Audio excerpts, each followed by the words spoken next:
hayo bural men dinyal di daka bodayeta tagadomi jimowo badomi hami jojolani mi yomi jangto daka daka kongedumen roka kogidomen. Merci, amis téléspectateurs de Harmonie TV, bonjour, bienvenue dans ce plateau spécial consacré au Dakar, édition 2023. Vous le savez, c'est 10 jours de recueillement, 10 jours de prière, 10 jours d'invocation qu'il passe à 10 km de Medina Gounass pour prier, pour invoquer, pour faire des récitals du Coran. C'est le Dakar et aujourd'hui nous sommes avec le porte-parole du comité d'organisation du Dakar édition 2023, El Hadj Daïnia, bonjour. Bonjour M. Wade, je vous remercie de m'avoir donné l'occasion d'être sur ce plateau.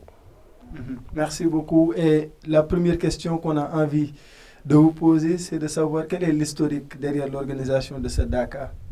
Je vous remercie, vous disiez tout à l'heure que 10 jours de recueillement, c'est 12 jours loin de communauté de cette vie à 10 km de Medina Gounass.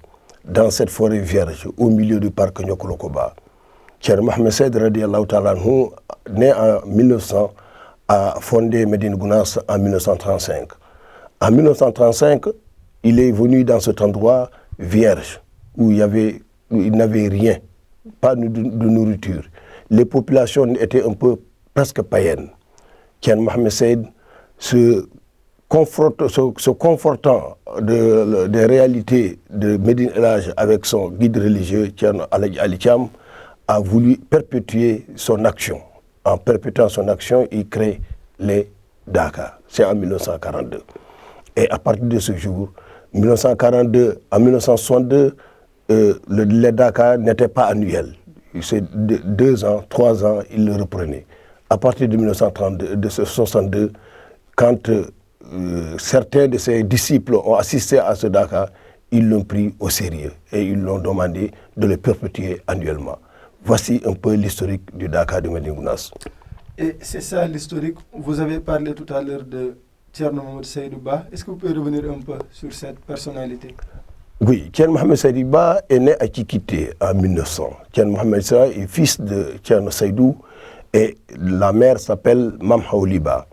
C'est à Kikité où il est né qu'il a grandi jusqu'à l'âge de 3 ou 4 ans. Ensuite, il a accompagné ses parents, Thierno Saïdou, qui accompagnait son marabout, Thierno Cheikh Moussa Kamara, à Gangil Souley.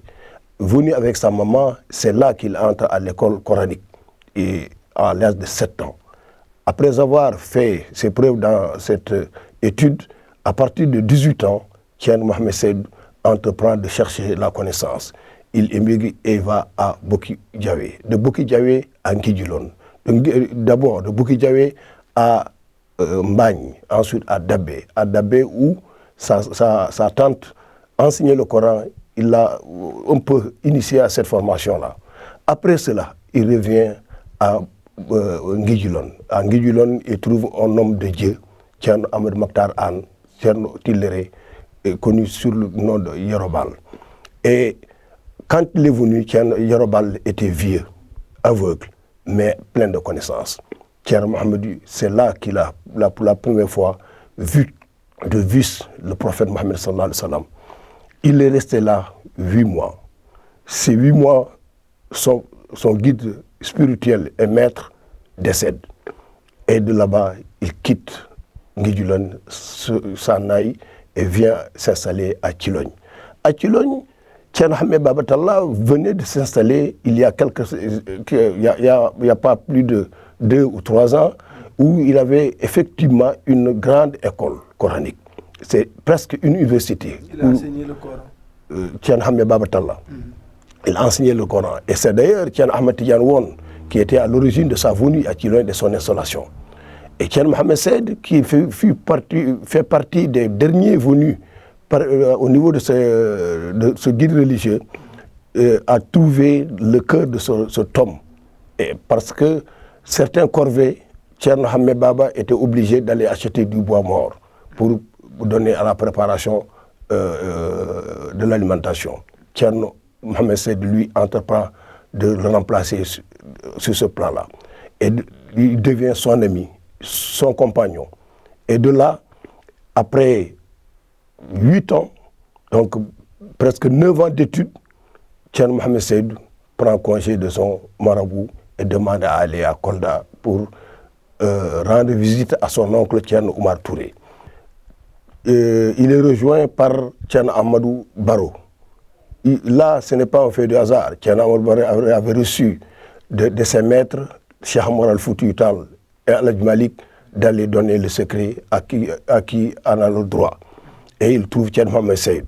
Après quelques entretiens, il lui donne le titre de Mouhaddam de la Tijania. Donc il était Mouhaddam de la Tijania. Non, il avait déjà la Tijania, et même il était Mouhaddam de la Tijania, parce que Thierno Baba l'avait autorisé à offrir cette Tijania. Et il en a donné déjà à son épouse, Mam Haouli Ba.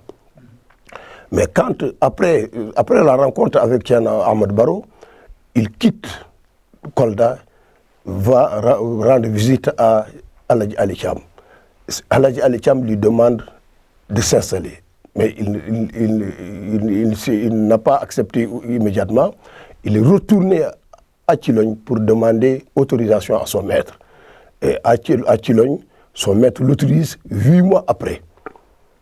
Et 8 mois après, il revient à Midi El-Hadj. Il s'installe avec l'homme et devient son disciple. Et le maître, quelques temps après, décède en 1935.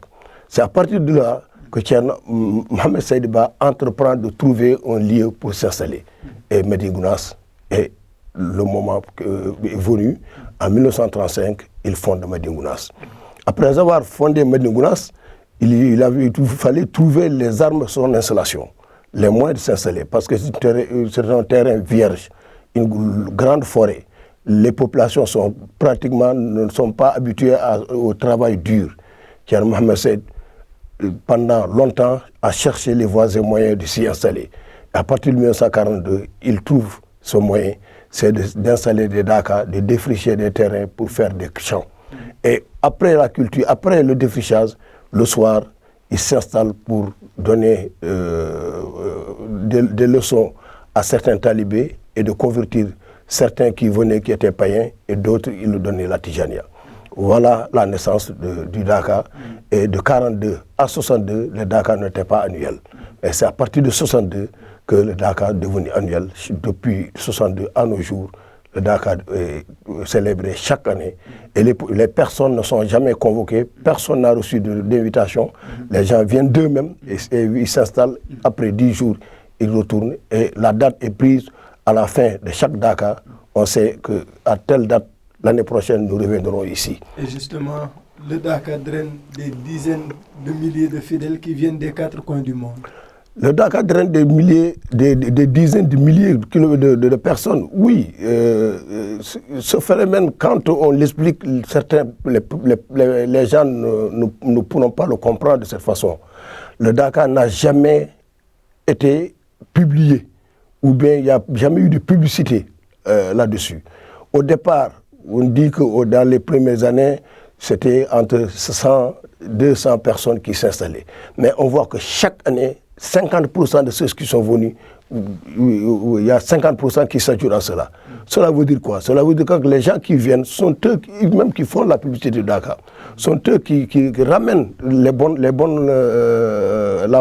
parole aux gens, et ces gens s'y attachent et reviennent. Justement, qu'est-ce qui est fait pendant le Dakar? Quel est le contenu de la retraite? Le contenu de Dakar, c'est d'abord les prières, les 5 prières du jour sont faites derrière un seul imam. Ensuite, c'est la lecture du Coran. Ensuite, c'est le zikr, la salatul fatiha. Thierno demande à ce qu'on fasse du zikr de 12 000 salatul fatiha, et si quelqu'un est dépositaire du Coran, qu'il le termine dans la journée ou bien dans les 2 jours. Et il y a aussi le saïfou qui est évoqué. Il y a aussi d'autres prières surrogatoires. Donc les talibés, ils sont là-bas dans une retraite spirituelle où personne ne peut perturber personne. Chacun est venu chercher Dieu, chacun trouvera Dieu dans sa dévotion et dans le recueillement. Et quelle est l'importance d'une telle retraite? voyez-vous, l'importance est tellement importante parce que vous savez que l'individu, quand il est dans un milieu ambiant où il y a beaucoup de folklore, il est souvent perturbé. Mais quand il sort de ce milieu, il laisse cette commodité, il n'entend pas de radio, il n'entend pas de télévision, tu ne vois pas de femmes, tu ne tournes que vers Dieu.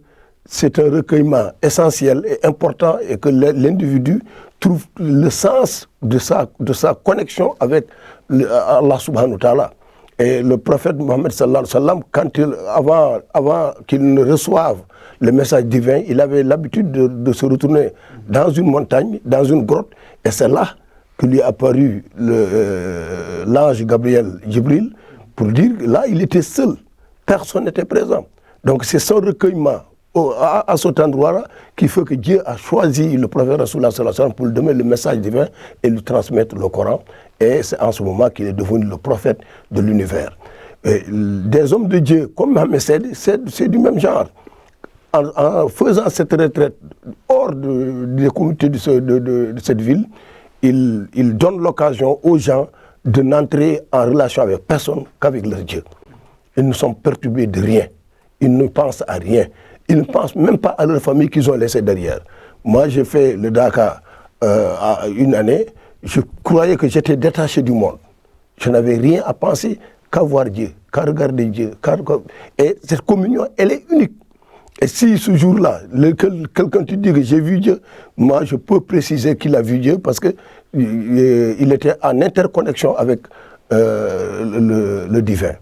C'est le zikr, c'est le lecture du Coran, c'est la prière, c'est le nafila, c'est le saïfiou. C'est autre chose, toute autre chose que cela. On ne peut pas, effectivement, ne pas être en connexion avec Allah subhanahu wa ta'ala. Des conditions particulières pour participer au Dakar? Les conditions particulières, c'est que chacun vient de lui-même. En venant, tu apportes le peu que tu as pour manger.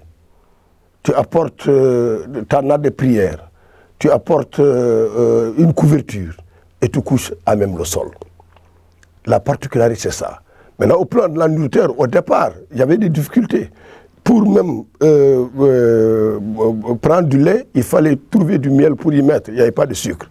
Mais aujourd'hui, il y a un commerce qui s'élargit. Ce n'est pas que c'est une foire de commerce, mais non. Ces commerçants, ils viennent permettre à ces gens qui sont dévoués vers Allah et qui n'ont rien de faire le troc et de pouvoir acheter effectivement le besoin immédiat. Donc, il n'y a pas de condition particulière. La seule condition particulière, c'est de permettre, il faut de l'eau, il faut à manger, et c'est tout. Le reste, c'est la prière et c'est tout. Alors, et à qui sont destinées ces séries de prières-là? Ces séries de prières sont destinées à l'univers tout entier. Je vous ai dit tout à l'heure que les gens sont venus de tous les côtés du monde, de l'Amérique, de l'Océanie, de l'Australie. Il y a 4 ans, c'est des Australiens qui sont venus assister à Dakar. Il y a des gens, une communauté religieuse musulmane en France, ils assistent au Dakar chaque année.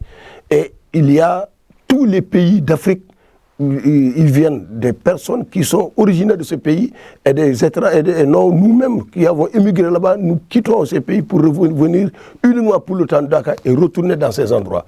Donc la prière s'adresse à l'univers et s'adresse à la personne qui l'a fait elle-même, pour sa famille, pour son bonheur et pour effectivement son acceptation au-delà après avoir quitté ce monde. Et votre dernier mot peut-être pour clôturer ce plateau? Mon dernier mot, c'est de dire que je remercie tout le monde et que le Dakar de cette année sera particulier. Pourquoi particulier? Parce que l'organisation est décidée à relever tous les défis et à mettre en place effectivement un système d'alimentation et de réception des étrangers assez unique. Sur ce plan-là, mon dernier mot, c'est de remercier d'abord les gens d'Aman TV qui ont voulu vraiment me recevoir et de m'adresser aux téléspectateurs. Et c'est de dire encore bonne chance à Aman TV, parce que Aman TV permet vraiment à tout le monde d'accéder à la bonne information et d'éduquer les gens. Je vous remercie. Merci donc à vous, El Hadj Daïnia. Merci également à vous, amis téléspectateurs, qui nous suivez sur Amani TV. Nous vous donnons rendez-vous demain pour parler encore d'un autre sujet lié au Dakar sur Amani TV, la chaîne de l'Afrique. hayo bural men dinyal di Dakar mboda yeta tagadomi jimowo badomi hami jojolani mi yomi jangto Dakar Dakar ko ngeɗumen rokka ko giɗo men